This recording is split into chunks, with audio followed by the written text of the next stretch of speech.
Peace and welcome to the culture right here on the Black Star Network. I'm your host, Faraji Muhammad. Folks, we got a lot to talk about. First conversation, we got to bring you the latest that's happening out of Russia as Russia is testing nuclear missiles. Yes, folks, they're testing intercontinental nuclear missiles. We'll talk about the implications and impact of just doing these tests with Dr. Gerald Horne, who's been giving us some great analysis about this situation. Also, Elon Musk's quest for free speech. Can it really be achieved on a private platform? We're going to have that conversation. We're going to be checking in with tech expert Steph Humphrey, Tech Life with Steph, to give us some insights about this whole situation. Also, folks, Black women struggle with unequal pay and student debt. We talked to Nikichi Tafi to give us some insight as to about what Black women need to do and how the system needs to change. And then lastly, folks, we're going to give you some of the latest updates about the situation where an 8-year-old boy was placed in a police car in handcuffs for simply stealing a bag of Doritos. Question is, was this a scared straight tactic, or was this the wrong lesson to teach a Black boy about not stealing? We'll have that discussion later. So all of that and a whole lot more. Stay with us. That's all happening on today's edition of The Culture right here on the Black Star Network. Let's go.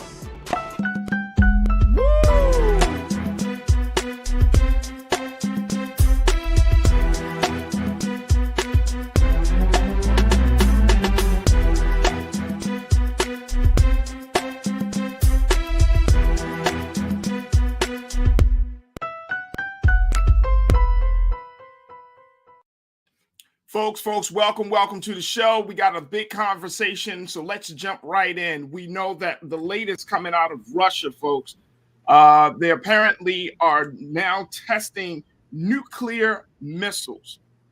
Yes, I'm saying it just like that. Nuclear missiles, intercontinental nuclear missile. This has gotten on everybody's radar.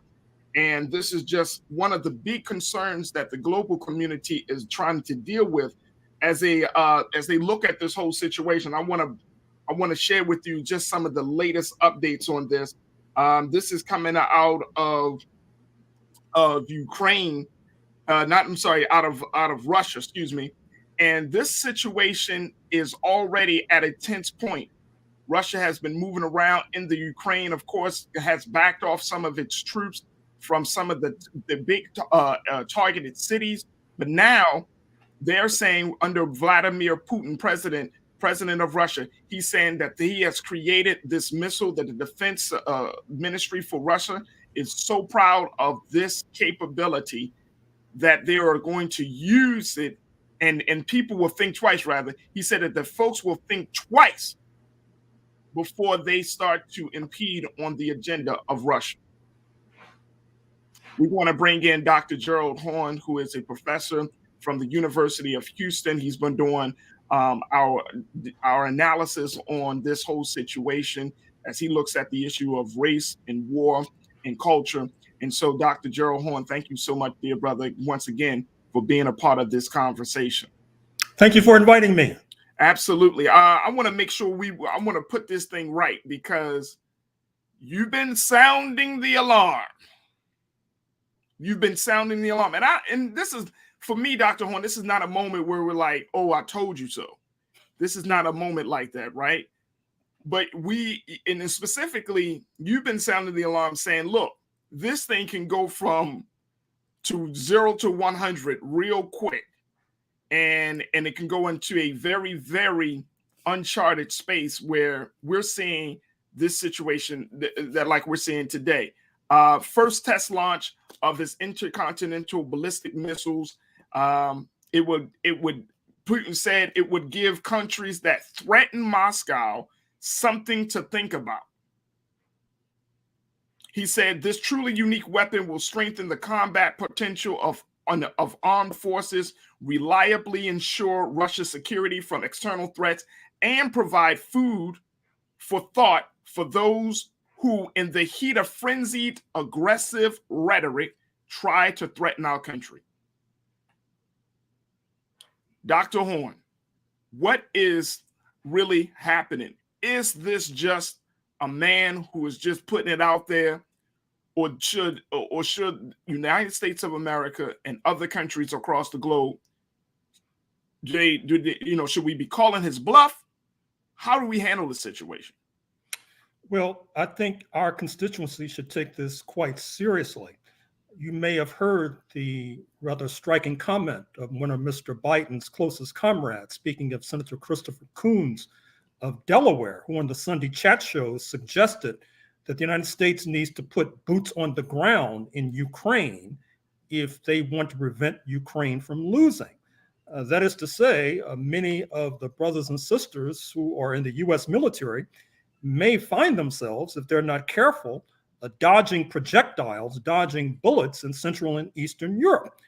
I think that this crisis in Eastern Europe is a product of many factors. One is that over recent decades, the United States has been the equivalent of a Floyd Mayweather of fighting the Little Sisters of the Poor, as opposed to fighting Manny Pacquiao or Earl Spencer. In other words, the United States has been invading Grenada, a population of about 120,000.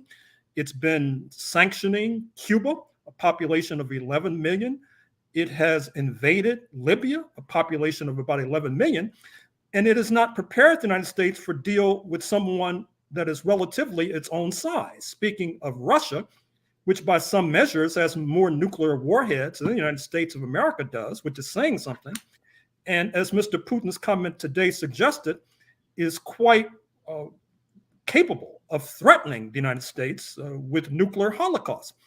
Obviously, the United States needs to heed the caution of the peace forces in this country and around the world who are calling for de-escalation and negotiation.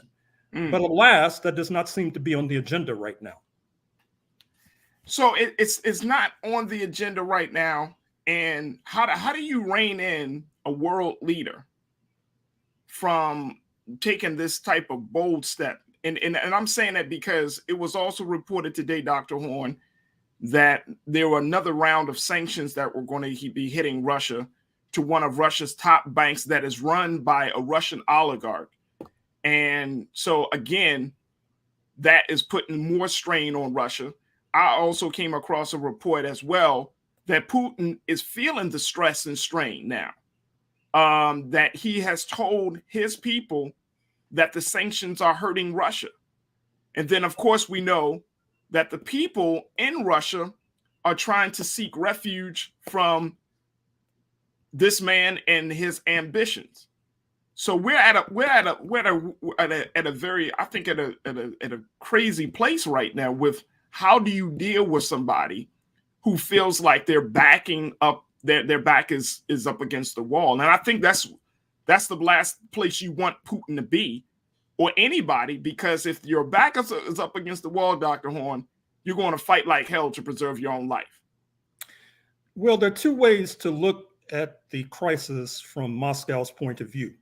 One is that Moscow and Russia is suffering from these sanctions. The other is that those who are imposing the sanctions are also suffering. I need only point to the rise in the cost of living, inflation, not only in the United States, but in Western Europe. You see that every time you fill up your gasoline tank. You see a rise in food prices in particular, since Russia is a major producer of fertilizer and is also a major producer of agricultural crops. And so I think that it would be wise for both sides to de-escalate and negotiate, but it does not seem to be in the cards right now. You might have heard of this important meeting that took place recently between Mr. Biden and those who might be considered the merchants of death, speaking of the leaders of the military-industrial complex in the United States of America, that is to say Lockheed Martin, General Dynamics, et cetera, because what's happening right now is that the United States is sending so large an arsenal to Ukraine that there is a danger and fear that the United States' own defense is being weakened. Indeed, there was an op-ed in the Wall Street Journal just a few days ago that suggested that this might be an optimal moment for China to invade Taiwan, the rebel province off the southern coast of China, which is nominally independent, but which China claims as its own, that would cause another crisis for Washington. And there is a fear that Washington would not be able to respond effectively. This at a moment when we're constantly told that the United States should be pivoting towards Asia. And given that strategic imperative, one has to wonder, if China is the big enchilada, why is the United States being bogged down in a quagmire in Central and Eastern Europe? Mm, mm. And then that brings up another level of concern. And as far as and correct me if I'm wrong on this, Dr. Horn, we haven't seen China really getting intimately involved in this whole conflict. China has still been on the outskirts, as far as I'm seeing. Is that a correct assessment? Well, I would say that China has done a good job of cloaking its alliance with Russia. But Washington realizes that it's just a head fake, because Secretary of Treasury Janet Yellen gave a striking speech in the United States just a few days ago, where she suggested that nations that do not sanction Russia will be subjected to sanctions themselves. That was seen as a thinly veiled threat directed at the People's Republic of China. Right. What that suggests is that this crisis is rapidly spinning out of control. And I'm glad that you brought that point up, because this comes right out of the playbook that we often have seen from the United States, from our government. The playbook is we're going to move forward on a cause that we think is a noble cause, so that's it, whether it works for our interest, and then we're going to bully other countries to fall in line with our cause, and then if they don't, they're going to feel the wrath of the United States. And I'm wondering, with that level of messaging, is it really going to give us any type of benefit or gain that we are seeking to make, considering, again, we still don't have the political will of the whole country behind this effort in terms of putting boots on the ground, considering the fact that we still have our military that's spread out across the globe. And so to try to galvanize those forces is going to be another Herculean task. I mean, considering all these things, can we continue to walk like we carrying the big stick? Well, I would say no, but pay careful and close attention to what's going on in Africa right now, because the United States and its allies have decided strategically that it can no longer maintain a normalized relationship with Russia. However, with the Western Europeans heavily dependent upon natural gas from Russia, they're going to have to get natural gas from somewhere. That somewhere happens to be Algeria. If they don't get the petroleum from Russia, they're going to have to get it from somewhere. That happens to be Nigeria and Angola, amongst other nations. There is a rare element called palladium, which is necessary for the catalytic converters, which, by the way, thieves are stealing from automobiles because they're so valuable. If you don't get your palladium from Russia, you have to get it from South Africa.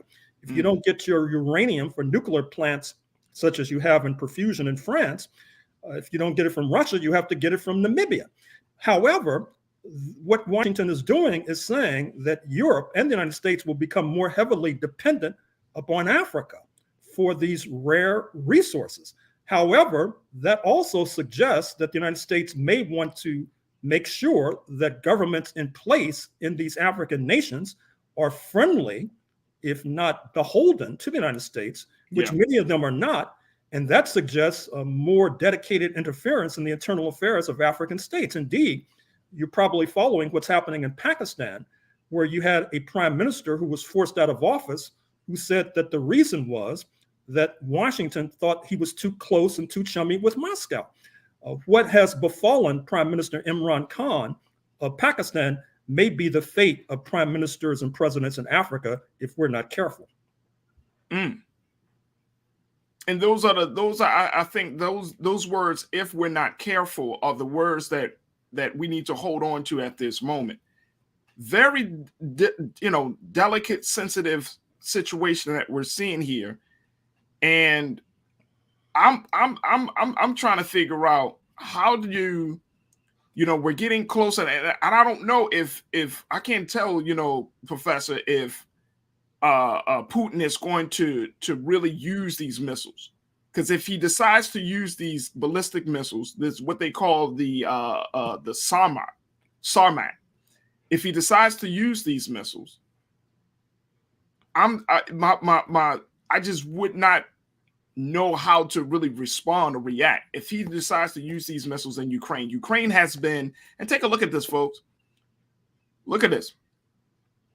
These are the tests that were done in Russia today of their new missiles, intercontinental ballistic missiles. If he decides to use this in just Ukraine, what would be the implication of that, Dr. Horn? Oh, my goodness. The implications would be quite dire, quite grave. And in fact, as I've suggested on your program previously, the fate of the planet is basically resting upon the slender thread of lawyers in Moscow agreeing with lawyers in Washington. Lawyers in Washington say that the United States sending a major arsenal to Ukraine that does not make the United States a co-combatant, nor does it make Poland and Germany, U.S. allies, co-combatants, even though they're the staging ground for the shipping of these weapons into Ukraine. If lawyers in Moscow do not agree, that would suggest that Moscow has the right to see Germany, Poland, and the United States as co-belligerents, co-combatants who are worthy of being attacked. Attacked, for example, by this new missile that we're highlighting this afternoon. I should also say that we're back to the bad old days of the Vietnam War, when the peace movement was saying that the United States could not afford both guns and butter, that it could not afford both to fight a war and attend to domestic needs. There was a striking article in the New York Times just yesterday that suggested that Black men are dying on the streets of Los Angeles, unhoused, unsheltered, homeless Black men at record rates. Right. So one has to wonder, how does the United States get the gumption to spend billions on sending weapons to a war that might wind up in a Holocaust in Central and Eastern Europe, while its own citizens, particularly Black male citizens, are dying like flies in the streets of our major cities? Let me just tell you, it's so interesting you made that point. One of our watchers, Cedric and Nicole, posted this: handle our own needs right here in our country, like combating the rising tide of racism that we need to do something about yesterday. And I think to that point, and to your point, Doc, that we got citizens in this country that are really struggling right now. You mean to tell me the resources that could potentially help citizens? And this is why, you study politics, you understand world affairs, you understand the connection and the impact that it has on race, and of course Black history. But this is the reason why I say, Doc, that the United States is going on a downward path. We're like going into hell with gasoline underwear on, because you could do the right thing for people in this country, but it's at every opportunity. It's always a missed opportunity in this country, Doc, where you could do right by your citizens, whether they're Black or white, Asian, Latino. You could really do right if you, in a matter of, and I think, we've been in, Russia and Ukraine's been in this conflict for, I think, going on 2 months. You mean to tell me $13 billion or even $1 billion can be raised for that effort, but then when you look at the long-standing systemic issues facing Black people, facing poor whites in this country, facing Latino people, you mean to tell me y'all got to talk about it, negotiate, figure it out? But just, it seems like, and I mean, how the rate and speed of government, to come up with being able to allocate that type of funding and resources in a short period of time, and then to continue to leave your own citizens in peril. It is a huge slap in the face of the American people. And I don't understand. It's like, we hear president after president after president that says, we're going to try to do the right thing. We're going to try to do the right thing. And then when you have the opportunity to do the right thing, guess what? You just watch that opportunity walk on by.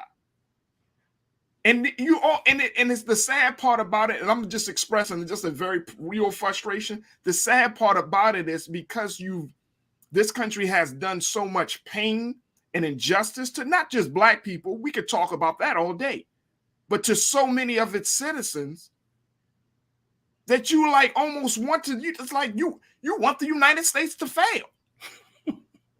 And I'm serious. Like you just want, and you're not trying to be anti-American or unpatriotic or all of those things, but you're just simply hurt because you've been lied to for so long. You've been seeking justice for so long. You've been wanting this country to do right, the government to do right for so long. You just, after a while, you just like, you know what? I don't care. And I think that's a sad place for any constituent or citizen to be in when they in their relationship with their own government.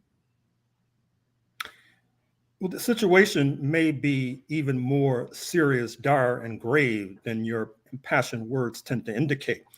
What we have not discussed thus far is something that I would hope is on the agenda of the Congressional Black Caucus. What I mean is that Mr. Biden has suggested that the United States will open its doors to 100,000 refugees from Ukraine. I understand that at the San Diego-Tijuana border crossing, that Ukrainians are waltzing across the border into the United States as we speak. I don't have to remind your audience about what happened on the Texas-Mexico border just weeks ago when Haitians were roughhoused and manhandled, right, as if they were dogs, and many of whom were still thirsting to get a place in line to get into the United States of America. Even worse is the fact that the influential columnist for the New York Times, Bret Stephens, just suggested the other day that the United States should put a green card in the hand of any Ukrainian who wants to come to the United States. Now, for those who may not be familiar, that is an immigration card that allows one to work and enjoy benefits. There are people around the globe who would give their right arm to get a green card. Right. It's oftentimes suggested by screenplay writers when they write their scripts that you put your characters into a state of pressure or crisis because that reveals character. This is what's happening to the United States right now. It's in a place of crisis and pressure, and the character that's being revealed is not very pleasant. Indeed, some might suggest that it reeks of white supremacy. I love how you said that. State of crisis and pressure, and that's what will reveal your character. And I think you're absolutely right. And unfortunately, the United States have shown its character so many times that is, you have a glimmer of hope that the right thing can be done and will be done. But there's so much evidence to show you that the pattern of abuse, the pattern of neglect, the pattern of injustice continues to hold it. Just in that simple thing of, making way, rolling out the red carpet for Ukrainian refugees, that wasn't done for Haitian refugees. That wasn't done for the Black students, African students who were stuck in Ukraine since the beginning of this crisis. That hasn't been done. So once again, missed opportunities to rebuild and to restore the trust. And I don't understand it. And it seems like you would think that this government would get it. You would think they would get it, Dr. Horn. They don't get it. Either they don't get it or they just don't care. It's just that simple now. It's like, okay, you don't get it, or you just that slow, you just don't understand, or you know what? We're going to chalk it up as you just don't care at this point. You don't care about us. Michael Jackson said it. They don't care about us. And at this point, that's what I feel like is happening. And it's unfortunate because I know that this situation, based upon how things have gone in the past, this thing could go spiral out of control. You said it earlier in your remarks. It is getting to a place where it's not going to be able to be manageable. It's going to get to a place where there's going to be more rhetoric. I think I foresee this thing spiraling out of control, and the United States of America is going to be pulled into a situation, and the American people, we're going to have to feel the brunt of it. Well, that argues for the point I made a moment or two ago, which is that the Congressional Black Caucus needs to be intervene as a body. For example, the Congressional Black Caucus in particular should be quite concerned that you have a number of African and Caribbean nations who have decided to be neutral with regard to this conflict. It probably has something to do with your aforementioned point, the maltreatment and mistreatment of Black students who are seeking refuge in Poland, the US ally, a major beneficiary of US aid, but are being maltreated and mistreated in a way that makes what's happening to Haitians on the Texas-Mexico border seem mild by comparison. So to return to the point where we began, this launching of this new intercontinental ballistic missile marks a new stage, a ratcheting up of tensions. And if we're not careful, we'll be enduring the nightmare scenario, which is a nuclear conflict between the two heavyweight nuclear powers of planet Earth, a consequence too dire and ghastly to contemplate as we speak.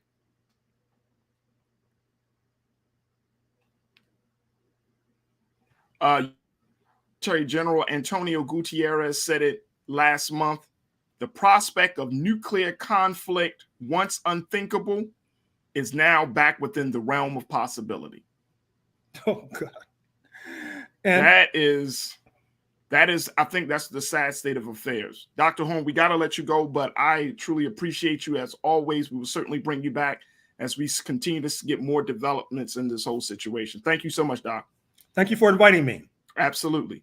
Folks, we got to take a quick pause. Wow. We got to take a quick pause.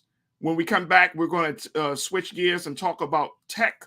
We talked a little bit about Elon Musk, but have we really discussed the implication, the impact of Elon Musk's quest for free speech? We'll be checking in with tech expert Stephanie Humphrey to give us some insight about his quest. So the conversation is coming up next, so stay with us.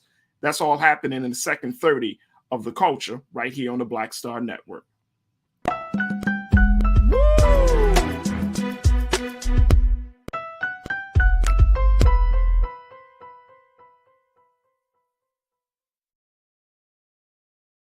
Don't you think it's time to get wealthy?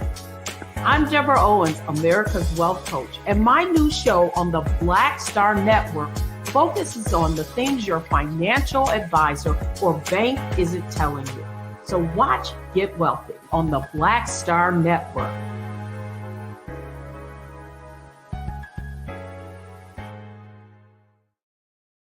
Pull up a chair, take your seat. The Black Tape with me, Dr. Greg Carr, here on the Black Star Network.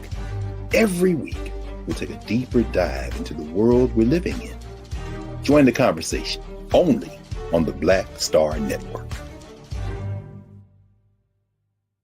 Hi, I'm Dr. Jackie Hood Martin, and I have a question for you. Ever feel as if your life is teetering and the weight and pressure of the world is consistently on your shoulders? Well, let me tell you, living a balanced life isn't easy. Join me each Tuesday on Black Star Network for A Balanced Life with Dr. Jackie.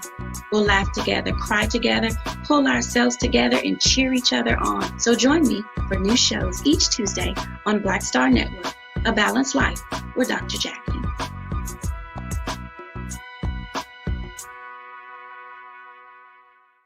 It's time to be smart. Roland Martin's doing this every day. Oh, no punches! Thank you, Roland Martin, for always giving voice to the issues. Look for Roland Martin in the whirlwind, to quote Marcus Garvey again. The video looks phenomenal, so I'm really excited to see it on my big screen. Support this man, Black Media. He makes sure that our stories are told. See, there's a difference between Black Star Network and Black-owned media and something like CNN. I got to defer to the brilliance of Dr. Carr and to the brilliance of the Black Star Network. I am rolling with Roland all the way. Honored to be on a show that you own. A black man owns the show. Folks, Black Star Network is here. I'm real revolutionary right now. Roland was amazing on there. Stay black. I love y'all. I can't commend you enough about this platform that you've created for us to be able to share who we are, what we're doing in the world, and the impact that we're having. Let's be smart. Bring your eyeballs home. You can't be Black-owned media and be scared. You dig?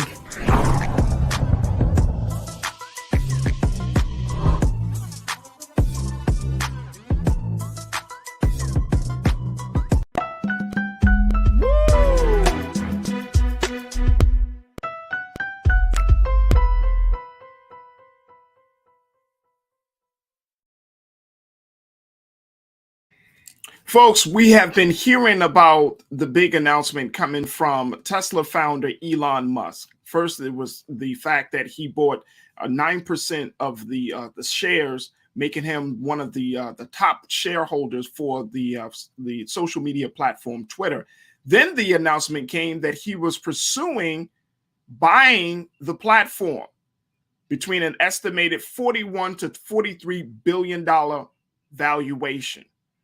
Now it has been this, and now the latest development in this story is that he is seeking to get financial backers for this effort. All the while, folks, Elon Musk has been going on various interviews and having conversations. He did a TEDx discussion just a few days ago, but he talks about how important it is for him to create a place for free speech, which is why we wanted to have this conversation today, because is it possible?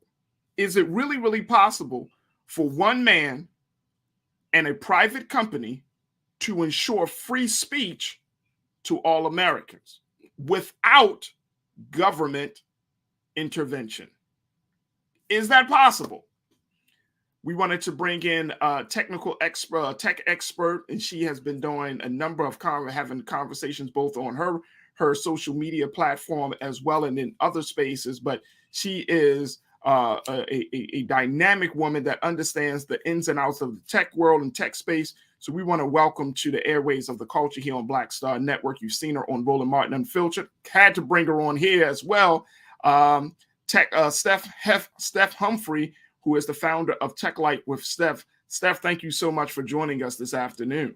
Thanks so much for having me. I'm happy to be here. Absolutely. All right, Steph, let's talk a little bit about this. I want to put up this first quote.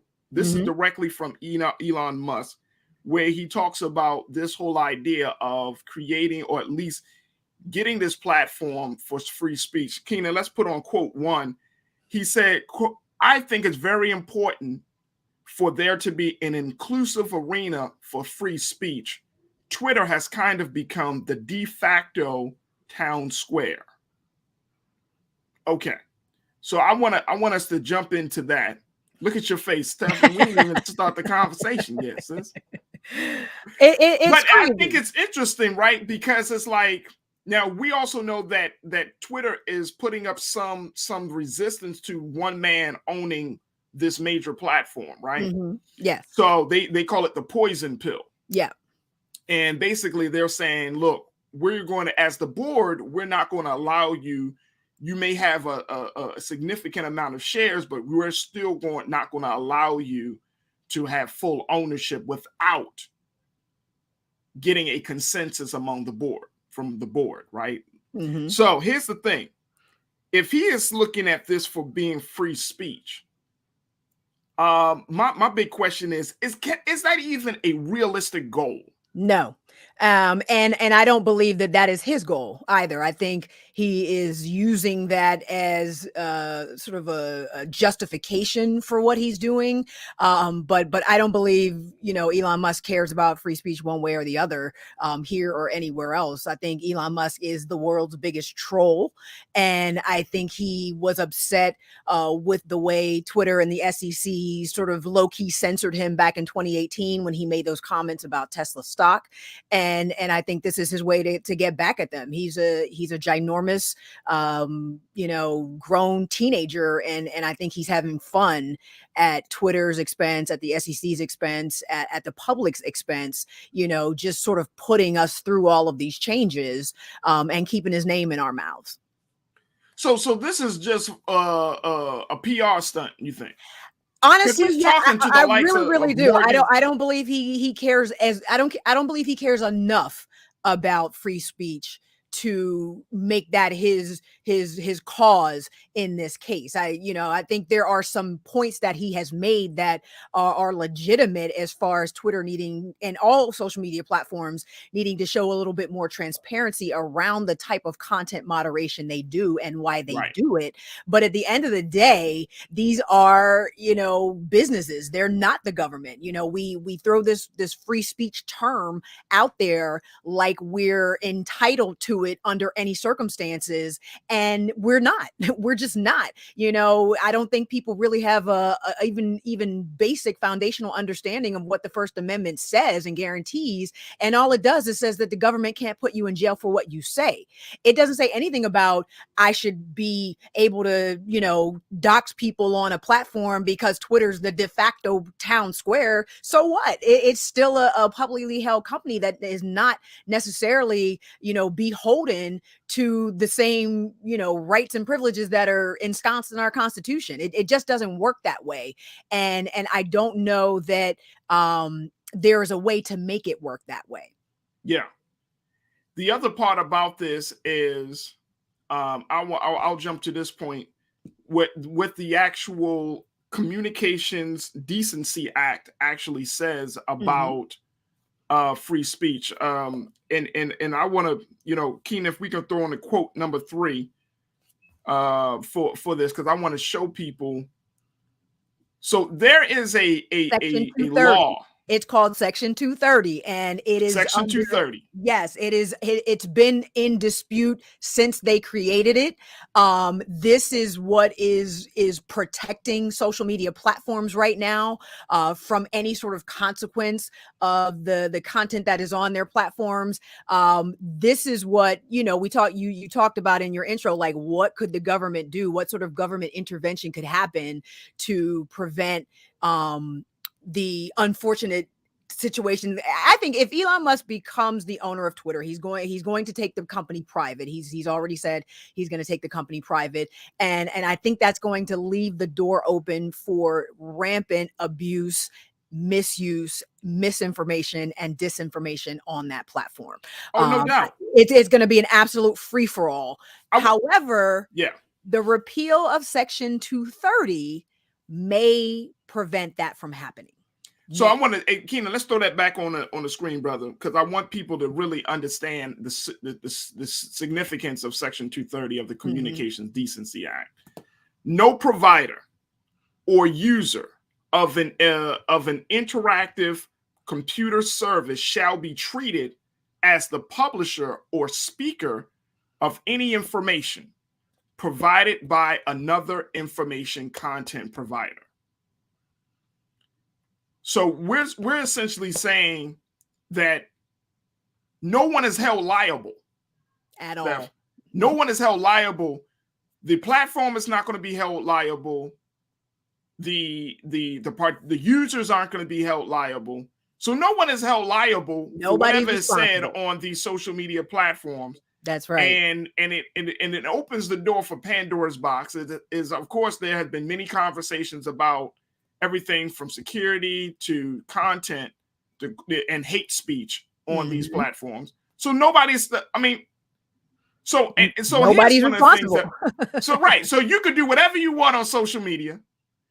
And the only thing that they can do, because these are still private companies, they still have the power to take down or to censor the content to a degree, right? Because they're private companies. These are they're publicly traded companies, but they do still have a responsibility to deal with child sexual abuse materials, that kind of, like anything that is actually illegal.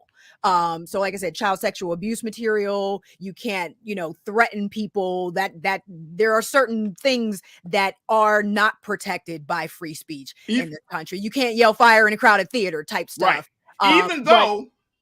Even though you can, if you dig deep enough on all these platforms, you can find some weird stuff. Oh, absolutely. Absolutely. And that's the problem. They can't catch anything. They do make the effort and the attempt. I think they could all do a much, much better job around content moderation, but they do make the attempt to catch these things. But other than those, most egregious cases that actually are illegal, everything else is fair game. Even if it's not true, even if it is intentionally misleading, even if it is intentionally inflammatory, anything else on these platforms right now is fair game. And these platforms know it because they are hiding behind that Section 230 banner. So now are we, and I've said this before, and I'm saying it just as a user, and I don't, I don't live on social media, Mm-hmm. but I do understand that there could potentially be some benefit and there's some value to it. Mm-hmm. But just as a user, I mean, should we be calling for regulation? Because I'm thinking at this point, and I know that in other countries you have what they call that state-run media. You know what I mean? The government has the right to censor certain information. Right. But I'm seeing it in these social media spaces: Facebook, Instagram, TikTok, Snapchat, Twitter, all of these social media platforms. Should there be some real regulations, not like some soft regulations, but like real regulations? I think all we would need to do is get rid of Section 230, because once you can hold the company liable for the content published on their platform, that opens them up to lawsuits. So if I've been harmed in any way, even just emotionally, by someone's content, I could potentially lodge a lawsuit against one of these companies and have them held responsible for allowing that content to exist on their platform. It's going to open up a floodgate, which is going to completely, clog the courts and things like that. However, I think it would also force these companies to do a better job at the content moderation that they're supposed to be doing and protecting us. Okay, so we talked about that side of it, but the other side of it also, Steph, is the fact that you have conservatives and liberals, but let's start with the conservative side. The conservatives are hoping that this Elon Musk deal goes through because they feel like if it goes through, and by him advocating free speech, that's going to open the door then in the platform for their followers, for their ideologues to jump on, for their biggest hero, Donald Trump, to come back on, right? Lord and I'm help wondering, okay, that's on the conservative side. On the liberal side, they're like, okay, we got to look at the hate speech, we got to look at the racist talk, the talk against LGBTQIA communities, the whole thing there. And there are some real concern that this level, that platform will serve to erode democracy in some way, shape, or form. Like, that's threatening democracy. Matter of fact, President Obama is going to have a major speech. My producer was telling me this earlier today. President Obama is going to have a major speech. I think it was today, where he talked about, the technology and the potential threat to democracy. Absolutely. So you got these two competing interests, and I'm just wondering to myself, like, what are you going to bring to the table, Elon Musk? I mean, seriously. I don't know if that the government. And there's I'm not nothing saying he the can government even always the bring. smartest Like, people what in the can he room. bring if he is able to actually, improve the AI part of the content moderation? I mean, they need to add tons more human moderators, but that's a different story. But if he is able to actually improve the AI part of content moderation that looks for keywords and specific phrases and things like that, that can keep Twitter relatively civil, I might make the argument that maybe we let him give that a try, but I don't believe that he is capable of doing that, number one. And I don't even believe that he cares to do that. I think he actually wants Twitter to be this free-for-all where everyone just gets to say whatever they want. And the world just doesn't work that way. And humanity just doesn't work that way. So I don't know that he brings anything valuable to the table or to the conversation. And besides getting those conservative voices back on the platform and being able to, talk ad nauseum about whatever they want to without fear of being canceled, basically. The former president, spoke at Stanford University earlier today. This is one of the things that he said. This is from President Obama. He said, I think it is reasonable for us as a society to have a debate and then put it in place a combination of regulatory measures and industry norms that leave intact the opportunity for these platforms to make money, but say to them that there are certain practices you engage in that we don't think are good for society. And so he said this at a conference on disinformation, and this was organized by the University of Chicago and the Atlantic.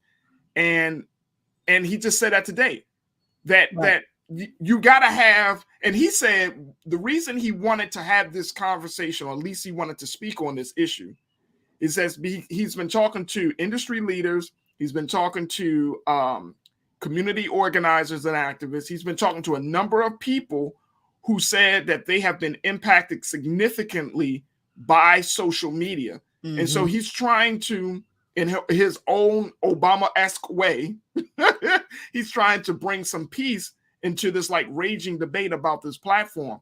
My thinking is now that we're at this space, does it put Twitter, does it make it too political for its less affluent users? Because people may not be jumping on Twitter no more. People are Facebook has said that their biggest competition in terms of content is TikTok.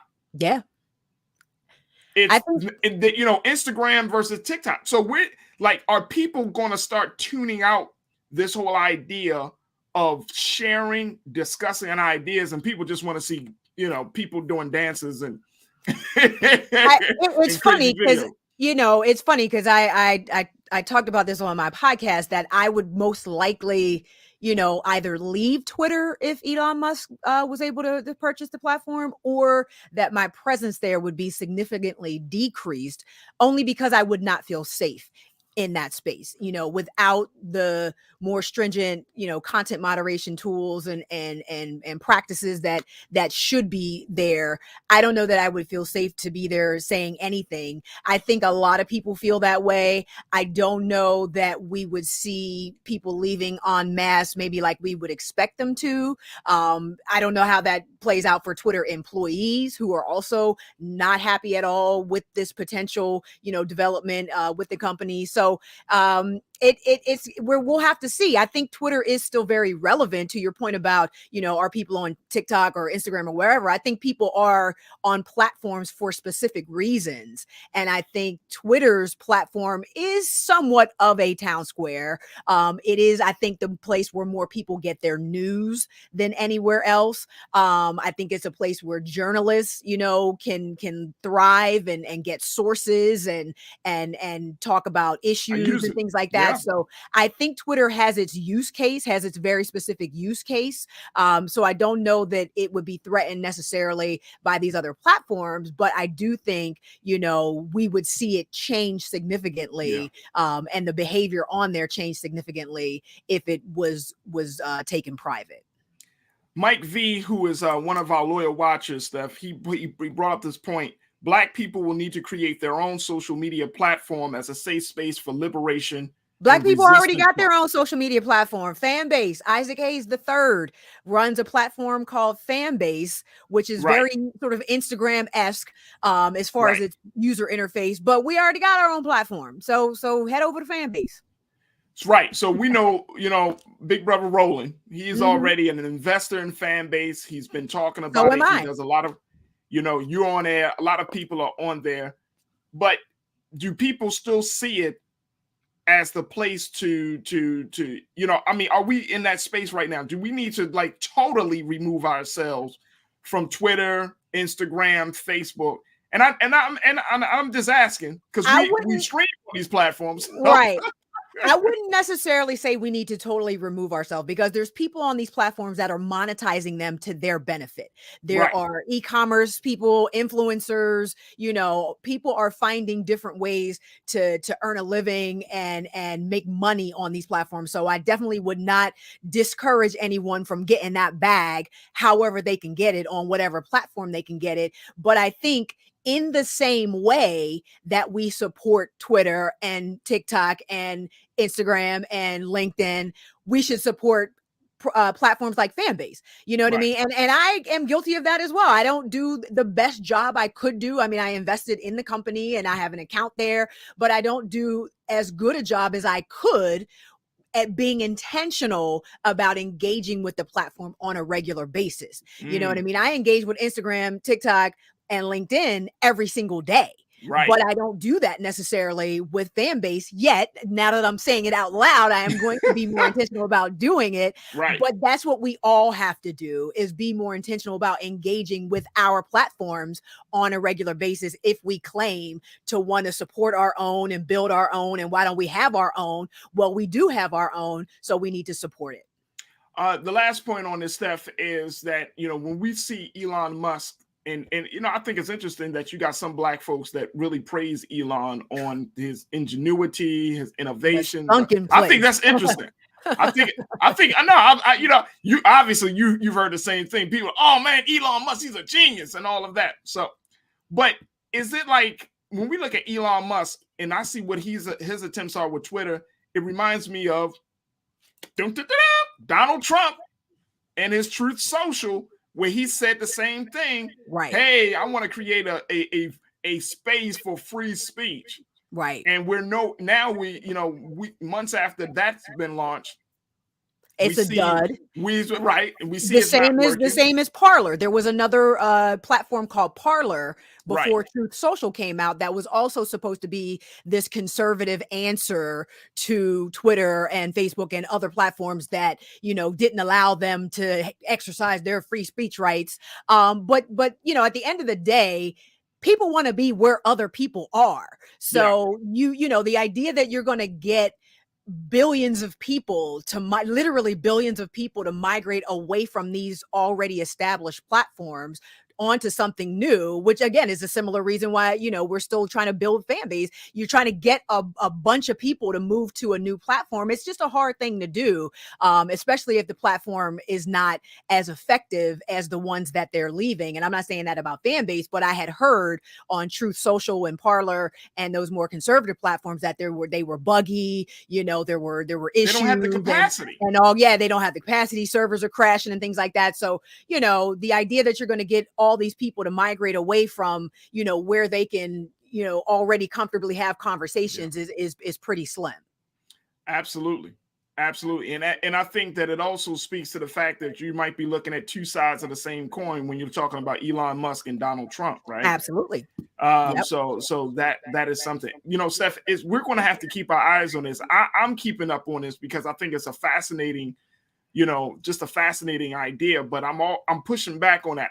I don't know where maybe because I'm getting older, Steph, but I'm getting to the places like, no, the people really needs to have more input on this. Like this whole idea of monopolizing, quote unquote, public spaces. Right. It just doesn't sit well with me. And it's not a good look. Like, when you have control over the information. Yeah, like you can't run everything. No. And I think to the last point of this, that people are expecting, and I said this on the show, Steph, I'm telling you, we expect billionaires to get us out of our social, political, economic. And to even care. We expect them to care. And they're not obligated to care. And I don't know that they do. We expect them to care, but that work has to start from the bottom up, not the top down. Yeah. Look, the oppressed in this country have never been saved by billionaires. Mm-mm. And I hope people understand why we say that. You're not going to get saved by a billionaire. They're so and I know and I think that the cultural side of it is these people are quote unquote likable. They're cool. You know what I mean? Their PR, their marketing brand. And we associate money with intelligence, with attractiveness, with achievement and accomplishment. So we think just because somebody has some money, they must somehow be special, and that's not necessarily the case. It's probably less the case than it is. That is very true, Steph. I got to bring you back, sis. No doubt. We're going to keep our eyes on the situation. So I'd love to have you back to talk to us about this development of this particular stories and other tech issues. How can people learn more about the work you're doing? They can just follow me all around the web at Tech Life Steph. There it is. Tech Life with Steph, folks. Steph Humphrey checking in as we talk about the situation, the potential buying of Twitter by Elon Musk. Steph, thank you so much for being on the show. We appreciate you. My pleasure.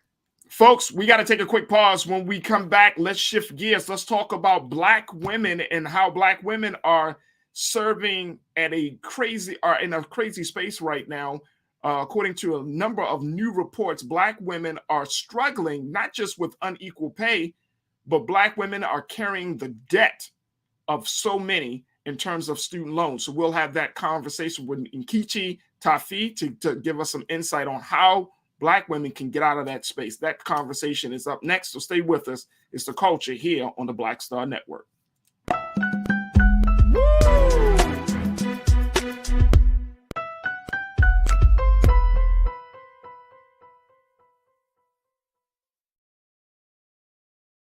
Don't you think it's time to get wealthy? I'm Deborah Owens, America's Wealth Coach, and my new show on the Black Star Network focuses on the things your financial advisor or bank isn't telling you. So watch Get Wealthy on the Black Star Network.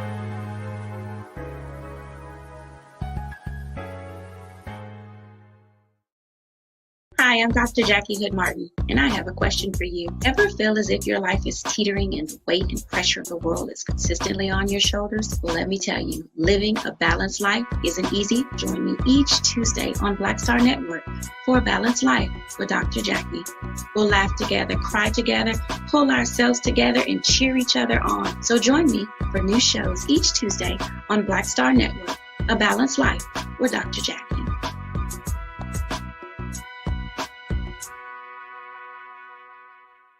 Pull up a chair, take your seat.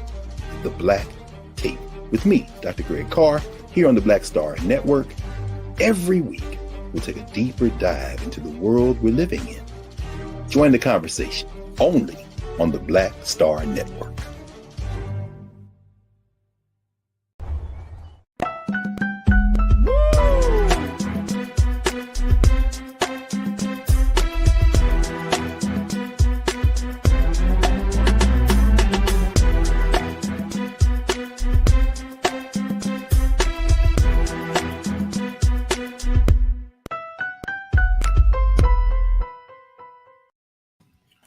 Folks, welcome back to the show.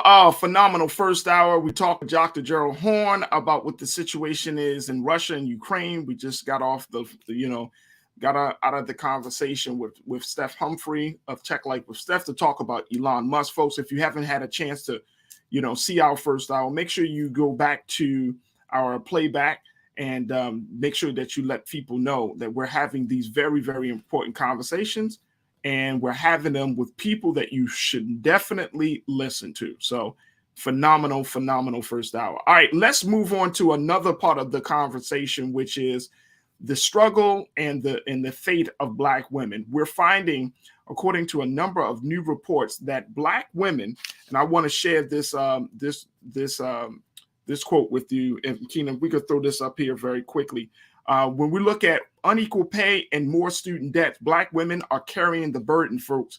According to a latest report by the Hechinger, by Teen Vogue, they put this out there. Women hold 2/3 of Americans' $1.6 trillion in outstanding student loan debt. And according to a 2021 American Association of University Women report, that report found that Black women carry about 22% more student debt than white women do, and more student debt than any other demographic group. Can y'all believe that?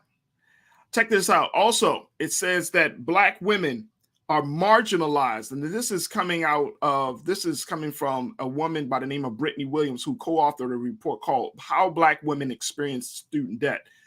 She said that Black women are marginalized due to their race and gender, putting them among the lowest earners in the labor market.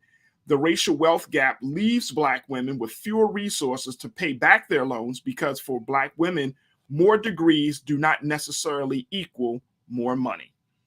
Oh my gosh. We have to have a discussion about this. And so we wanted to bring on a sister who has been working in the area of equity and justice.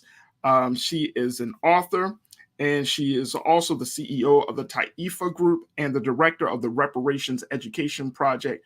We want to welcome to the airwaves of the culture here on the Black Star Network, Sister Nkechi Taifa. Sister Nkechi, thank you so much for joining us. How are you this afternoon? I'm thrilled to be with you, Raji. How are you? I'm good. Thank you so much for wanting to have this conversation because I wanted to have a discussion about the stress and the strain that's put on the back of Black women in this country. And so when we had a chance to get you on the show, I was like, Sister Nikisha got to bring it to me. She got to lay this thing out for us to understand the dynamics of this situation.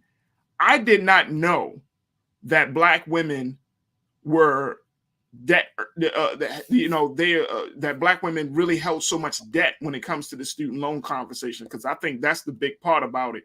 And so when I've been seeing people say, hey, President Biden, when are you going to actually, give $50,000 to help cancel student loan debt? And we're seeing the president is still moving slow on this, even though his people around him has been saying that's still on the table. But I know that this is coming out of a stress and strain that Black women have been carrying for years. Talk to us about this situation, Sister Nikichi. So, Brother Faraji, it's not just a situation dealing with Black women having an overage with respect to student loan debt. Everything that is out there impacts Black people more, and then Black women more. And it's historical. It's not anything that's just anything current. Way back during the enslavement era, in terms of the rapes of Black women, in terms of the brutal gynecological experiments on Black women devoid of anesthesia, where we talk about the health disparities and Black women dying in childbirth more so than white. So in just about every aspect, Black women earning less than white women, in the workplace. So it's not a surprise to me with respect to the issue dealing with student loan debt. Black women do, I will say, attend higher education at greater rates than Black men. And then as a result, then that debt there is much more so and much more greater as well. And you mentioned about Biden and the issue dealing with whether the debts, the student loan should be forgiven. When you look at the over $13 billion that was spent with respect to, rightfully so, I would say, humanitarian aid just recently to Ukraine, and you wonder, talk about it. Why can't those same sensitivities apply to us here in this country? Black people in particular, Black women in particular to that. And one more thing I want to say. The issue dealing with Black women is just so very daunting to me, particularly as a Black woman, because the whole adage there about all of the Blacks are men, all of the women are white. It's like you're checking up blocks. Well, are you Black? Are you a woman? We at this intersection, but it seems to just negate that whole intersection. You either have to be one or the other, as opposed to both. That's that, and see, that's and I think we need to kind of like unpack all of these things, right? Because people are trying to figure out, especially Black women in this country, where is the relief? Where is the relief? Where is the relief for all of the hard work that I put in? When we looked at, and we've had these conversations about Judge Ketanji Brown Jackson, right? Everybody was like, "Oh, yes, she's doing something," and I'm thinking in the back of my mind, it's a fantastic move. We have a Black woman on the Supreme Court, but there are still so many Black women that are left behind, and that may not be going down the same pipeline that she had gone down to get to the place that she is in. So I'm wondering, like, where's the relief for Black women in this country when it comes to these long-term systemic issues like debt, like student loan debt, like unequal pay? Where should Black women and Black men who want to stand with Black women, where should we start looking for that relief? So, in my humble opinion, I think we need to look at the Black family, okay, and not even separate men and women. It's the family that's together that we will see relief. And I think that togetherness comes with the issue of restitution and reparations for all of those issues that I've raised, both historical as well as current. Mm-hmm. There's the Black-white wealth gap, but there's also that gap that we're talking about in terms of women, Black women in particular. And I don't think that there will ever be a reckoning with respect to that until these historical issues are forthrightly dealt with and and resolved. And this whole issue dealing with equity, it needs to be across the board. Many times, Black people in general, Black women in particular, get the short end of the stick when these policies are passed. And then when we look at it in isolation, we look at it, okay, in terms of housing, we look at it in terms of school debt, we look at it in terms of health disparities, but we need to begin to connect the dots, okay, because they're not isolated. They all harken back to one central theme, which is the unresolved issues, I would say, that have gone on since the end of the Civil War. So, Sister Nkechi, who's responsible for connecting the dots? Is it because I feel like there are a couple of schools of thought that are present within our conversations and certainly within our community. Some people would say the government is responsible for connecting the dots. Other people will say, well, we are responsible. Then other people will say, oh no, there's certain institutions, the organizations, depending on, if the school system or the police department, like, or corporate American Wall Street. So who's responsible for connecting the dots here? Well, Faraji, it really is all of the above. The dots, okay. I mean, scholars, academicians, practitioners, everyone has been out there showing the linkages in there. The problem is that there has not been the concomitant incentive for a solution to those linkages that have been connected. That's where the problem lies. And we always get the short end of the stick. You could have this very same program, Faraji, talking about Black men. You can have this very, very same program, my brother, talking about Black youth. We're having it right now talking about Black women, but it is all, in my humble opinion, interconnected. And government needs to be the one to finance the solution for it. And it's not hard to come up with that because we see how quickly financing comes with people have the will and the desire to do so. Sister Nkechi, you must have been checking out my first hour of the show, because when we were talking about, we talked to Dr. Gerald Horn, and I was talking to him about the Ukraine-Russian situation. And I said, it's funny that you can come up with $13 billion. Hell, you can come up with $1 billion in a matter of 2 months to address a situation that just popped up. But these long-term systemic issues, we got to have negotiations. We got to reach across the aisle. We got to have a commission to possibly, should we? And so we're going to create a commission to even ask the question, should we? I mean, it gets to be very frustrating after a while, because you're starting to see, and I said this in my first hour, after you either you don't care, or you choose just to disregard us. And I'm starting to get the impression, and I don't want to sound like the bitter, angry Black man or the black network, but I'm starting to get the impression you don't give a damn. Yeah, you don't care. You just don't care.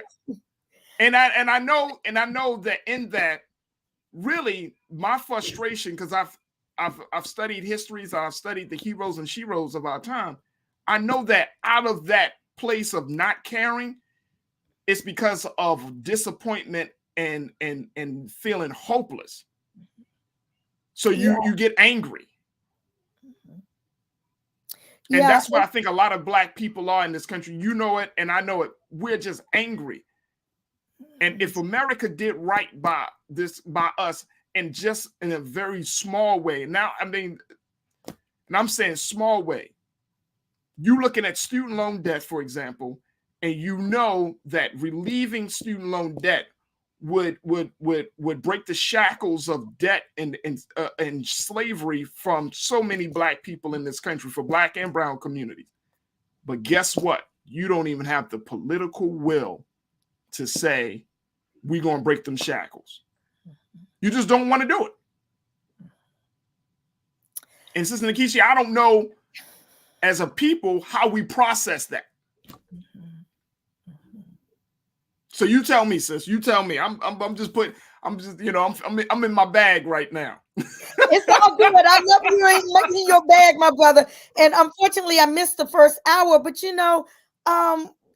it doesn't take a whole lot to get to the point that you made. I mean, because the handwriting is there on the wall, so very strong and so very clear. We are treated differently based by the color of the skin.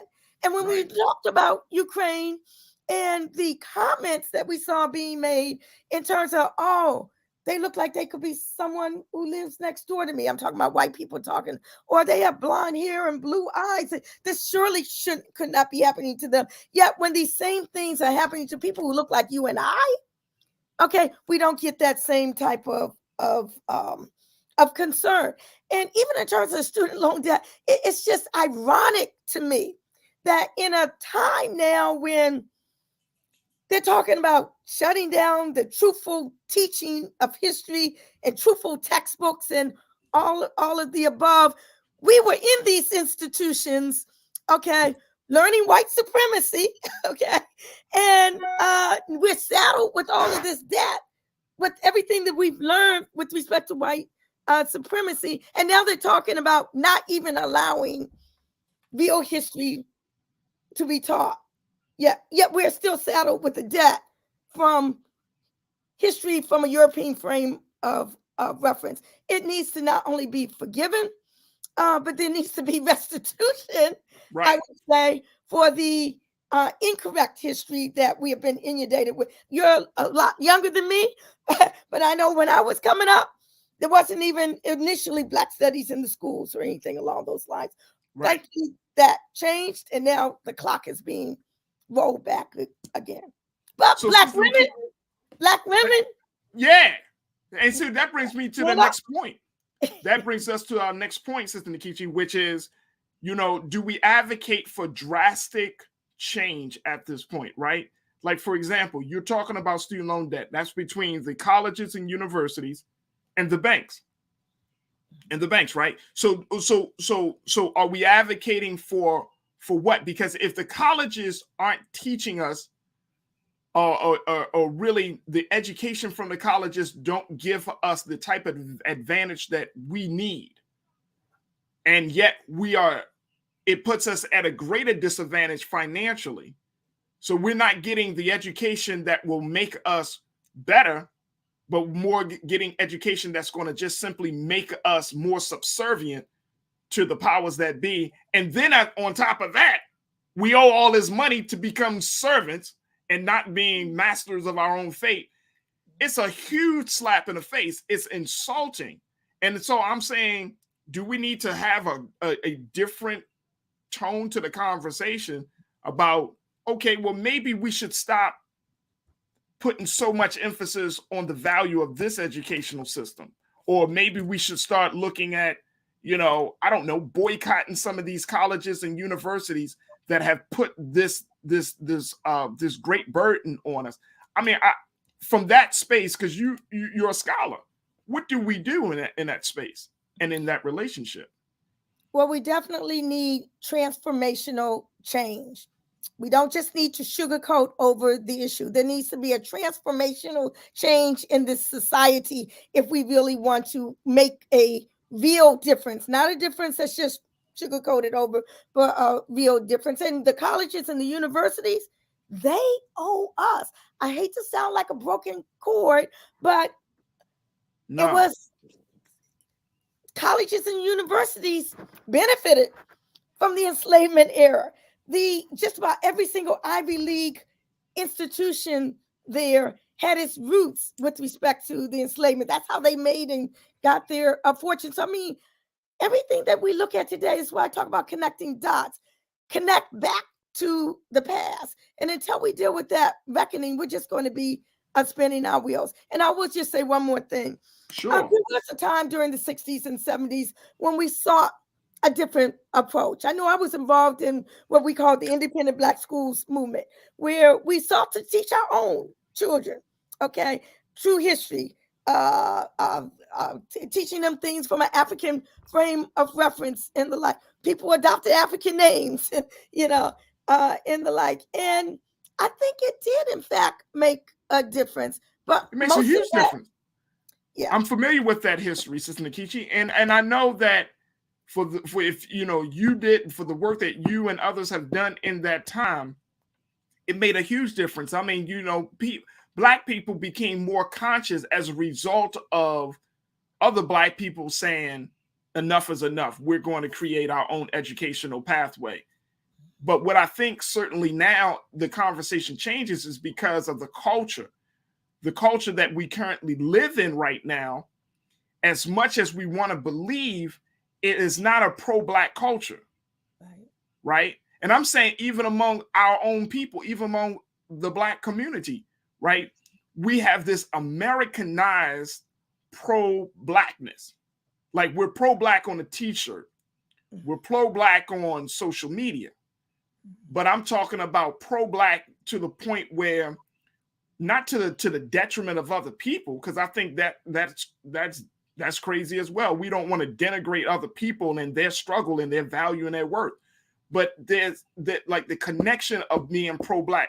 Around holiday time, Sister Nkechi, pro-Blackness go right out the door. Yeah.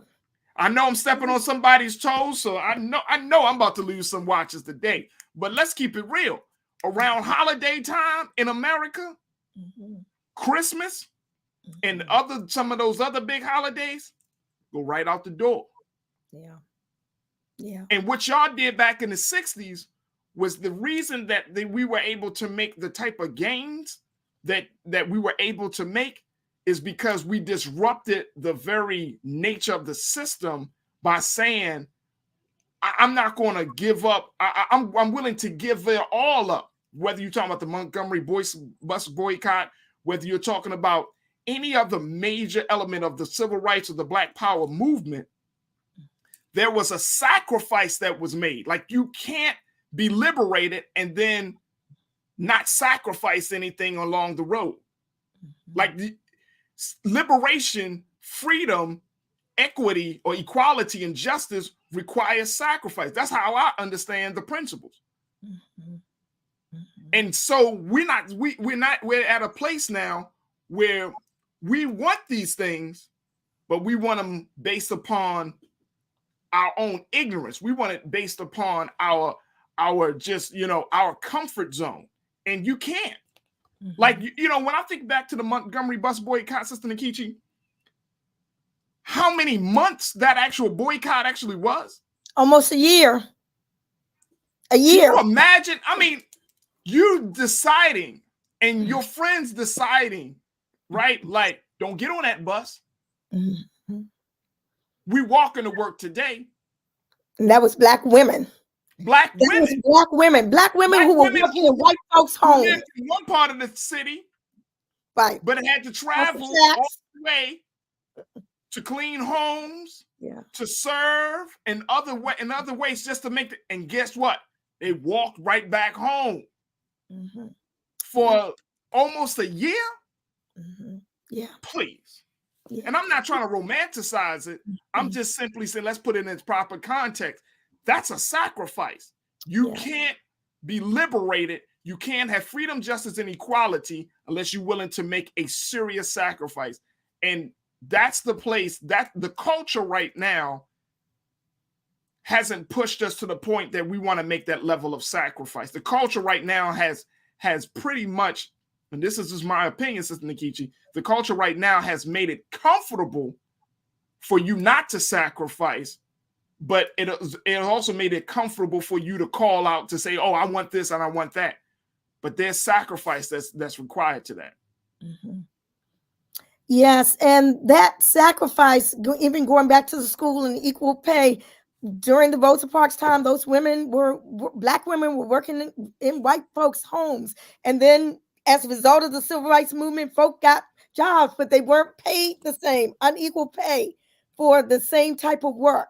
And people did sacrifice to send the children to school. And that's where some of this debt came in, as well. So all of these dots connect, and something needs to be done about it now. And I submit that it's up to government, it's up to the Biden administration, which is in office right now, to just do away with that student loan debt and go more than just talking about equity. Reach back to the past. Let's talk about restitution and reparations. So, Sister Nikishi, if we're talking about that level of student loan debt, then every Black political leader, I ain't talking about Tim Scott.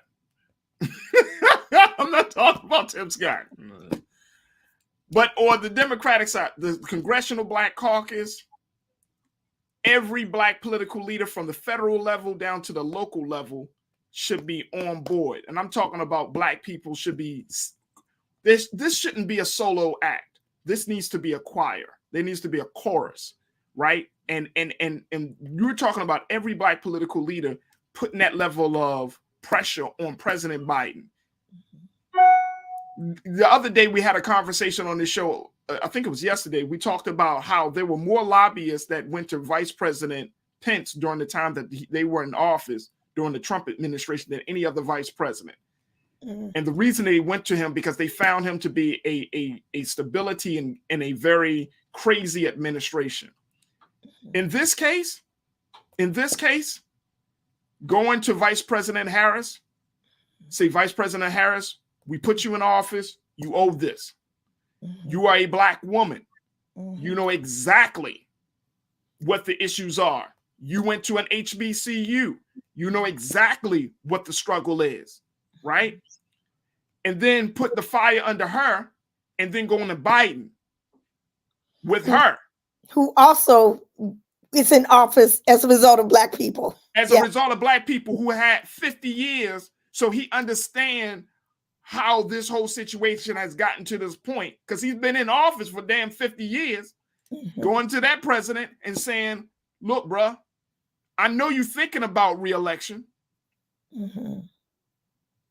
You need help. This needs to be a win for Black people, for Black women, for the Black community. This needs to be a win. And I mean, I don't know how else to do it. If we're going to put that political leadership, we're going to have to put the same fire under the business world and for the schools. For now, you have Harvard, you have Yale, you have these Ivy League schools that have created special programs and incentives for Black students because part of their money comes from is coming down the pike, and they need diversity. Put it to these schools, relieve the student debt. Let me ask you this, Sister Nikichi, as we wrap up this conversation. With the reparations movement, there's a lot that can be said with that, but how does this issue of student debt, unequal pay, how does that fit into the larger conversation around reparations? Should that be something that included in the reparations talk, or what? Yeah, so when we talk about reparations, we don't just talk about the enslavement era. We talk about its living legacies down through today. And educational inequities is one of those. Health disparities, Black-white wealth gap, the criminal punishment system, and a whole system of peoplehood and nationhood. So absolutely, the Black student loan debt should be one of the remedies in the whole reparations thrust. I always say that the harms from the enslavement era and beyond were multifaceted. Thus, the remedies must be multifaceted as well. It's not just one thing, and it's not just a check. There are many different things that can come under the rubric, but it's not just ordinary public policy. Reparations is that something more. And that something more with respect to student loan debt can really be traced all the way back through as a legacy from the enslavement era. As it relates to Black. Yes, ma'am. Sister Nikichi Taifa, we appreciate your time. We appreciate your scholarship. And we thank you for the work that you continue to do, dear sister. Thank you so much for joining us here on The Culture, here on the Black Star Network. We would love to bring you back. Thank you for having me. I'd love to come back. Absolutely. Absolutely. Folks, we're going to take another pause. When we come back, I'm going to talk to you about a situation regarding a child under the age of 10, a 9-year-old, how he was arrested for stealing Doritos. The question is, was that a scare straight tactic, or was it a terrible lesson and a very traumatic lesson for this 10-year-old, this 9-year-old? We'll have that conversation up next. Stay with us. It's The Culture here on the Black Star Network.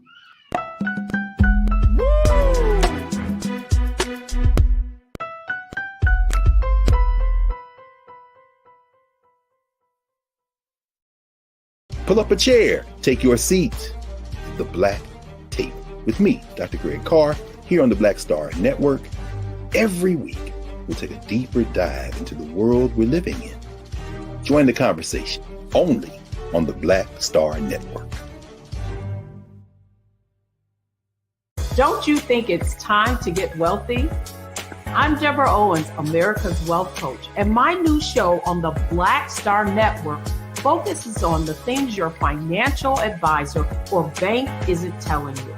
So watch Get Wealthy on the Black Star Network.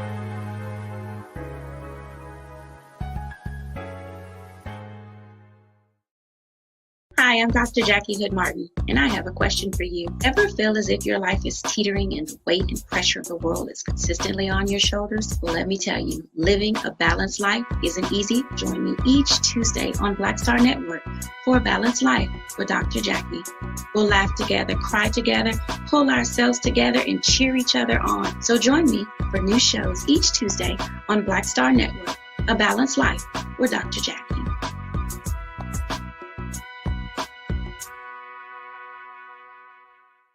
It's time to be smart. Roland Martin's doing this every day. Oh, no punches! Thank you, Roland Martin, for always giving voice to the issues. Look for Roland Martin in the whirlwind, to quote Marcus Garvey again. The video looks phenomenal, so I'm really excited to see it on my big screen. Support this man, Black Media. He makes sure that our stories are told. See, there's a difference between Black Star Network and Black-owned media and something like CNN. I got to defer to the brilliance of Dr. Carr and to the brilliance of the Black Star Network. I am rolling with Roland all the way. Honored to be on a show that you own. A black man owns the show. Folks, Black Star Network is here. I'm real revolutionary right now. Roland was amazing on that. Stay black. I love y'all. I can't commend you enough about this platform that you've created for us to be able to share who we are, what we're doing in the world, and the impact that we're having. Let's be smart. Bring your eyeballs home. You can't be Black-owned media and be scared. You dig?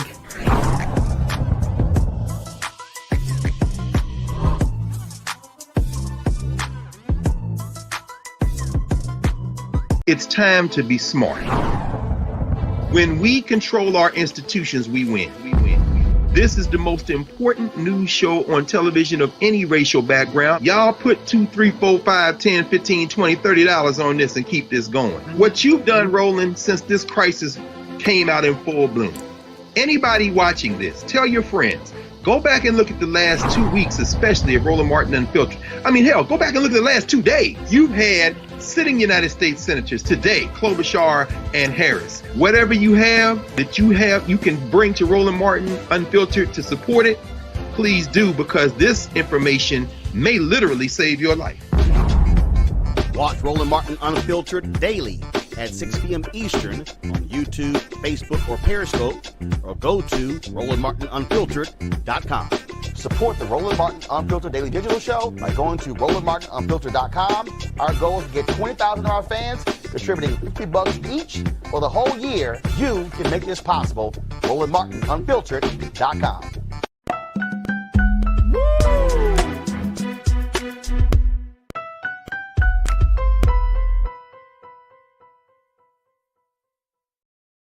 All right, folks, we wanted to have a conversation. This is our final big discussion today, and I wanted to have this conversation because I saw this like trending on social media, and then when I started to look deeply into it, I was like, okay. Now, here's the situation. There is a police officer, a white police officer in Syracuse, New York, that forced a 8-year-old, I said 9-year-old, 8-year-old black boy screaming and crying into the back of a police car because apparently this black boy stole a bag of Doritos. There was this video of this whole interaction went viral. Millions of people have seen this situation. And I don't know if we can pull up the video or not, Keenan, but I want to show people. Then we're going to have a conversation. Check this out. What is y'all doing? That's what I'm doing. Hey, he like a baby to me. Why you? That's what I'm doing. I don't know what you're doing. I just see you snatch him up off the. So what? So what's going on then? He's stealing stuff. If he breaks into your house to steal something. Nah, man. What he selling, a bag of chips? So y'all treat me like a whole cold-blooded fucking killer? Keep walking, dude. You don't even know what you're Keep talking walking. about. I know what I just came up and see. I know the fuck I just came up and see. Okay, what did you see? I see y'all snatching him up a bike like he a fucking grown-ass man. Ain't he saying it wasn't him? Fuck is y'all doing? That's crazy. How old is he? 10 years Fuck is y'all talking about, man? That's against the law. Fuck is y'all doing? You cannot put that. What is y'all doing? Take the fucking chips. If he stole some chips, I'll pay for him. I'll pay for him. You don't even know where he lives. Y'all just throwing him in the fucking car. That's what they do. They come here. Fuck is y'all doing? Bro? Leave him alone. Show camera. That's all we can do. He a kid. Syracuse Mayor Ben Walsh said in a statement yesterday that when he first saw the video, he was concerned, but there were no handcuffs used and the child was taken home. He called for the city to better support children and families and invest in alternative response options to police. Now, the boy's father, Anthony Way, told Syracuse.com that the cops who dropped off his son were friendly, but later, upon seeing the video of his son wailing and being forced into the back of a police car over a bag of Doritos, he said he wanted to lodge a complaint with the police. Now, I want to bring in Culture Crew member. She is an artist. She is an educator. My wife, Nira Muhammad, who has been doing work with children, who happens to work with children at this age of this little black boy of 8 years old. Nira, thank you so much, dear, for joining us and looking at this situation. Some people say, and essentially what the police were doing was a tactic that I often hear used in the black community, which is a scared straight tactic. Like on Mars. Which is why they decided not to put handcuffs on him and to return him home. This boy actually did steal something, but they wanted to show him the consequences of his action. Do you agree or disagree on how this was done? You know, it's really hard for me to say whether or not I agree or disagree. It's hard as a mother to watch a child. It's hard as a mom and as an educator to watch a child screaming and crying about getting placed in the back of a police cruiser. But then on the flip side of that, I would rather preventative measures be taken now than when he's older, and it's not just a scare tactic.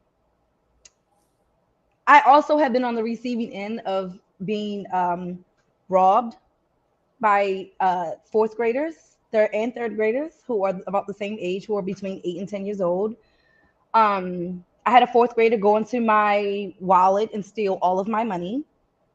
Not only myself, but this is a kid who they tag teamed and they were going around the school stealing from all types of educators. One educator had just taken out money to get her car fixed, $400 gone out of her bag, and she had like a small office, and they snuck and went into her office and stole her money.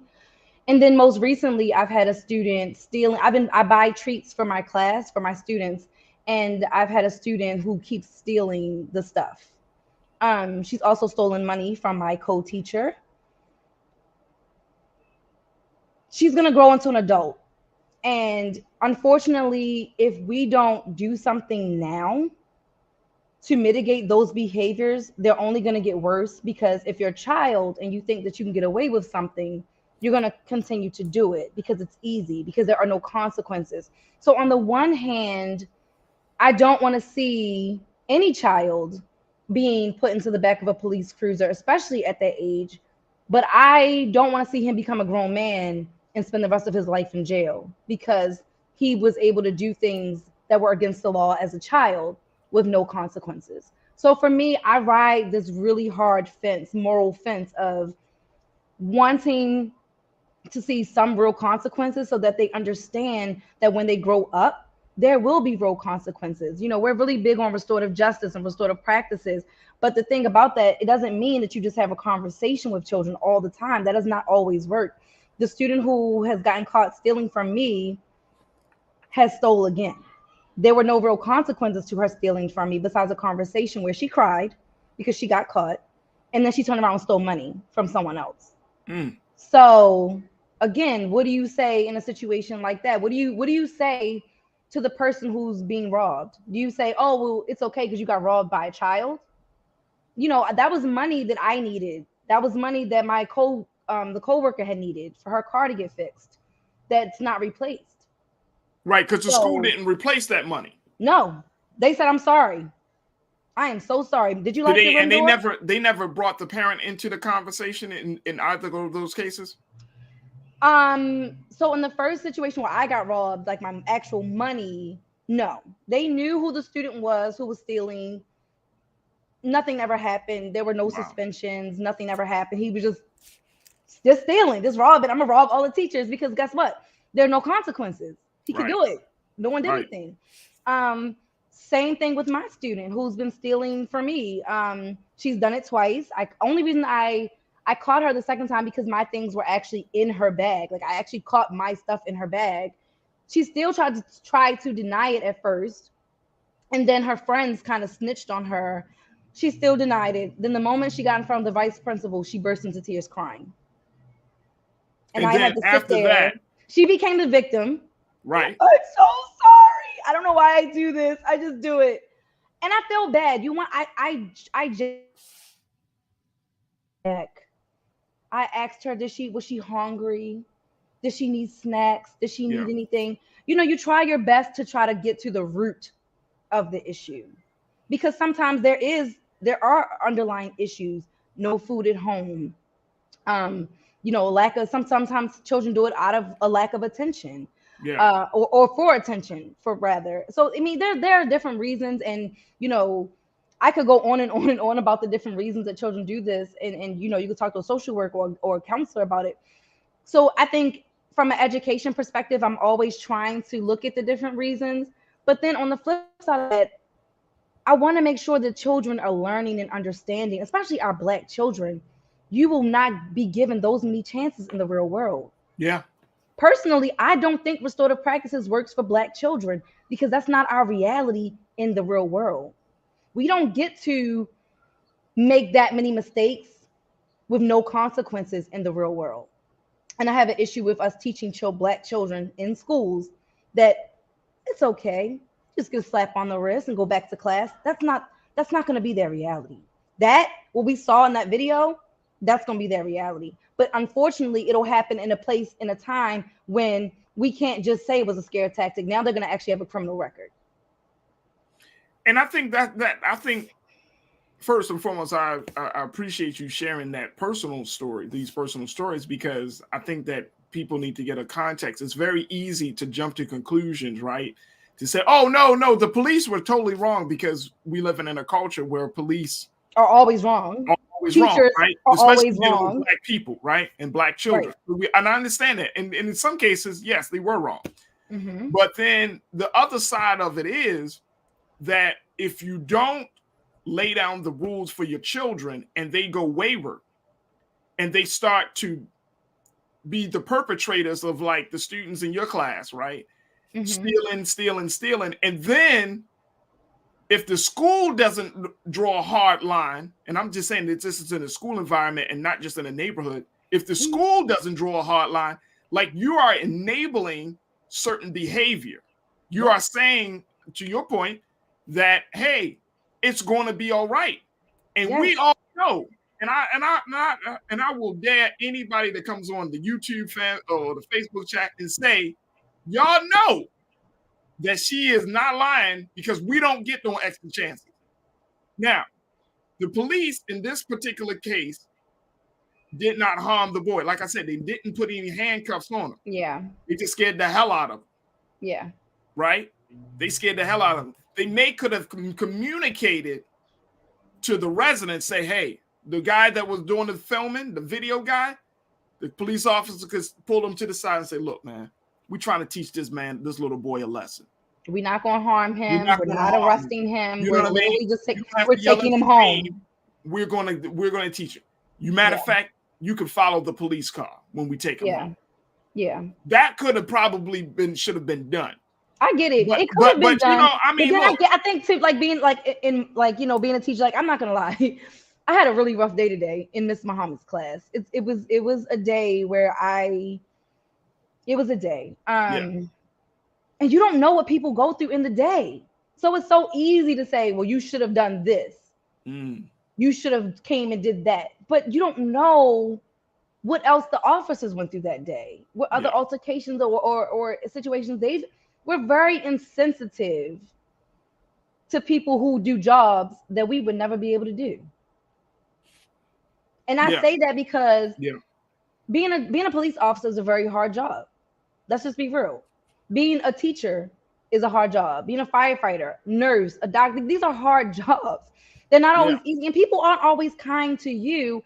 And so sometimes it's really in that moment when you're already going through your human emotions, it's really hard to be like, okay, let me go talk. In your mind, you're like, mind your mother. Sometimes you just want to say, mind your motherfucking business. I get that. I've been there. But I do think that, you do try, and you have to try to be more proactive when working with the community, especially as police officers working in Black neighborhoods. You have to try your best to be as proactive as possible. But I think that sometimes as humans, we got to show each other grace. But we also have to show ourselves grace, because it's so easy to say what a person should do in the heat of a moment. But think back to sometimes when you were in the middle of the heat of a moment and how you responded. And then afterwards, you were like, dang, I really could have handled that differently. Absolutely. Absolutely. And I think the other point, the other point is, when do we stop and I know people say, well, you don't want to criminalize black students. He's not criminalized. And he I doesn't get have that. a record. I trust and believe. I totally get that. But I don't know how many people, and I'm not saying that I'm all for what this police are. It's like, it's a hard place, because I've seen children who, by the time they get to third grade, folks, and let me just say this, that whole school to prison pipeline, it is not a coincidence they talk about that starting from the third grade on up. It's not a coincidence, because by the time a child gets to the third grade, 8, 9 years old, 10 years old, right? By the time they get to that age where you already know the difference between right and wrong. And they do. And they do. They do. But then the mischievous nature in them takes over in some of their decision making. And when you start to do, like, it's one thing for a child to knock over a piece of glass or something like that. But when you're talking about stealing, we talked about this a lot. But when I hear stories of children stealing, that's a different level. That's not something that's not something. I mean, look, as a Black boy, you might have thought, you come across your mind like, man, damn, I really wish I could have got that candy bar or something like that. But then the other part of you comes into play, and you start to check yourself and be like, more, if I steal this, these are the potential consequences of my actions. When you start talking about stealing, I'm a huge advocate. You got to cut that snake off at its head, because it becomes something where they can become a klepto. It becomes something it's enjoyable. It's so funny, because I was watching 911 the other night, and they were talking about arsonists, how arsonists enjoy, it's like a rush that they get just from watching the fire burn. I think of that with people who steal habitually. They get a rush off of it. They enjoy, it's like this positive feeling that they get, this rush that they get from stealing and not getting caught. It feels good. They're sitting back. Ooh, like, I felt like I'm asking my students, like, I come in, I'm ready to give out treats, and everything's gone. And I'm like, where did it go? Oh man, and she's the student who was stealing from me. Dang, that's messed up. Somebody stole from you? Wow. Like, she's like, you're getting off on this. You know that you did it. And now you're sitting back and you're enjoying watching everything else unfold. That's what I think of when I think of a thief. You enjoy it. You're starting to get off on the joy of that feeling of not getting caught. So very quickly, let me get your take on this. because some of our folks have been saying, all right, well, it's based upon the way that you were raised. Lena checked in and said, this is something that should be taught at home. Christopher checked in and says, all about who raised you up from a child.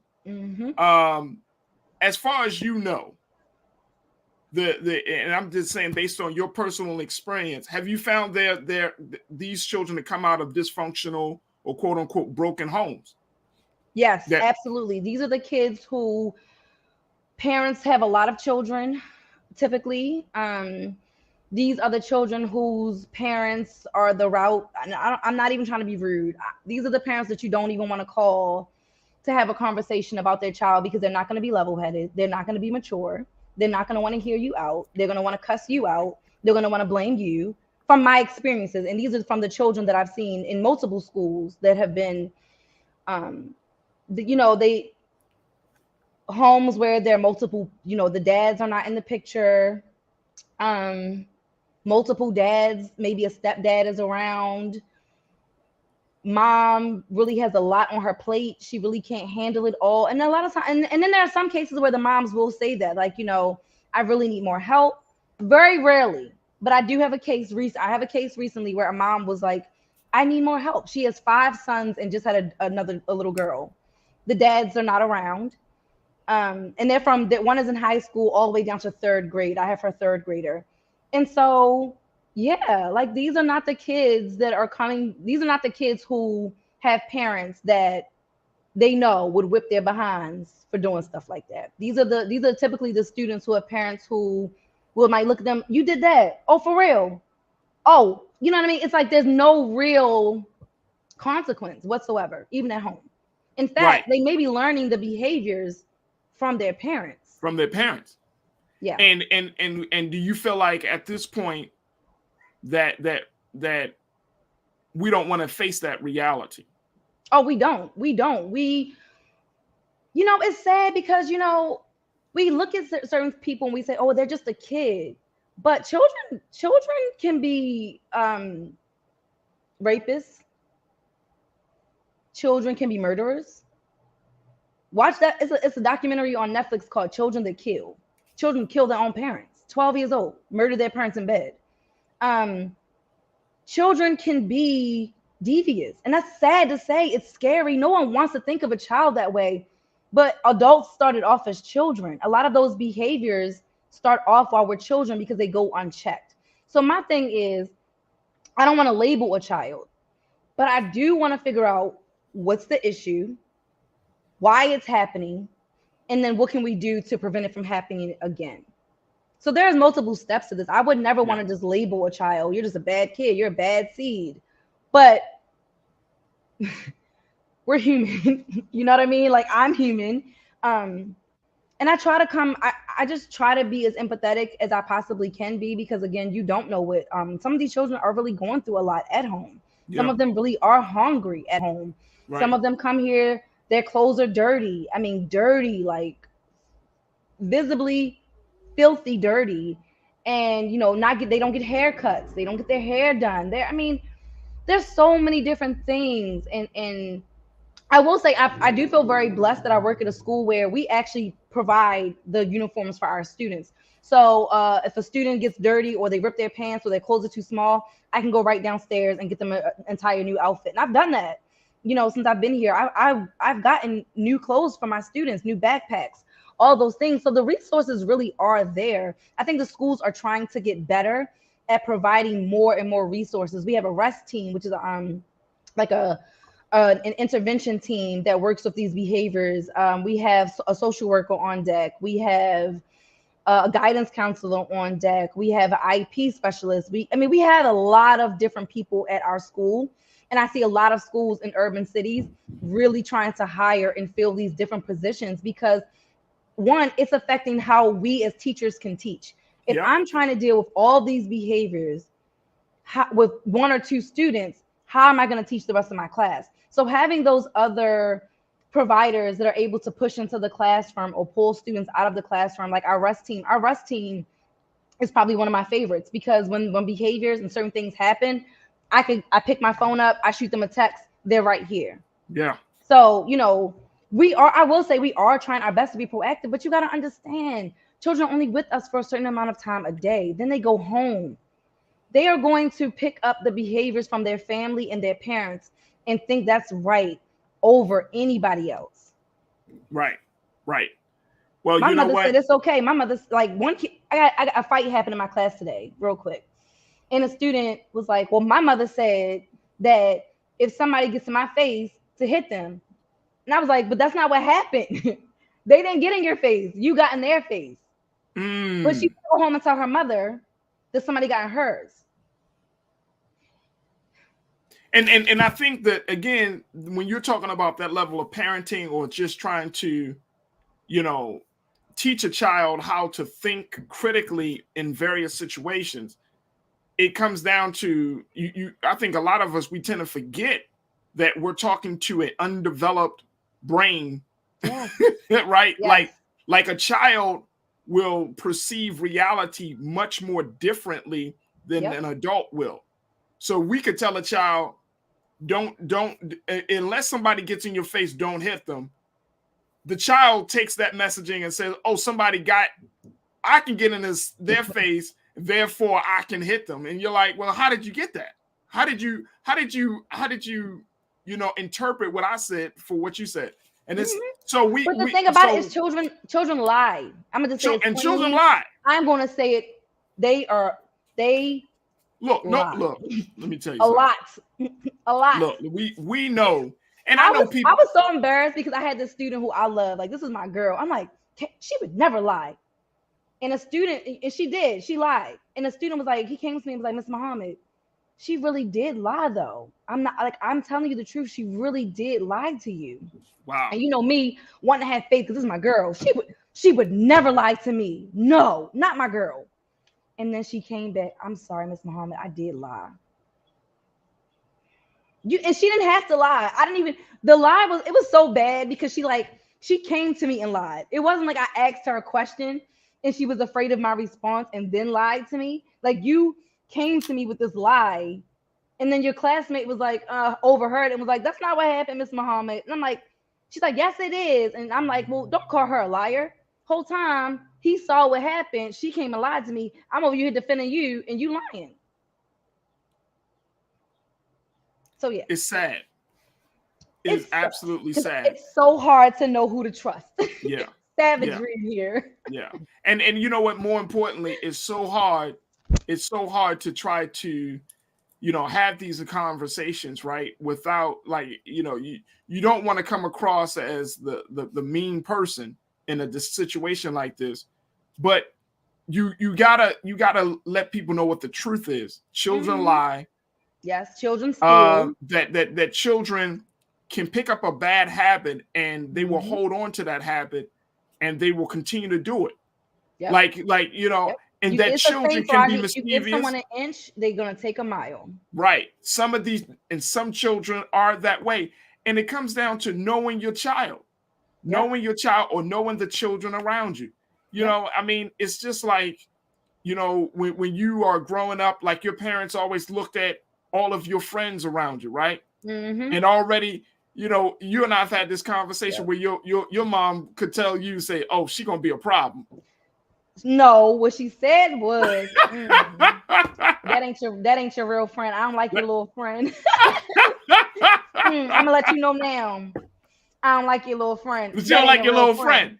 And I'm saying, always the finger. Right. But that's the point. Like, she saw something.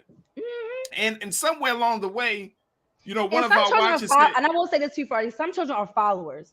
So you could be teaching your child everything right, but if their friends are doing it, and that's not all children, but I will say it's a lot. And I teach third grade, so that's why it's kind of ironic.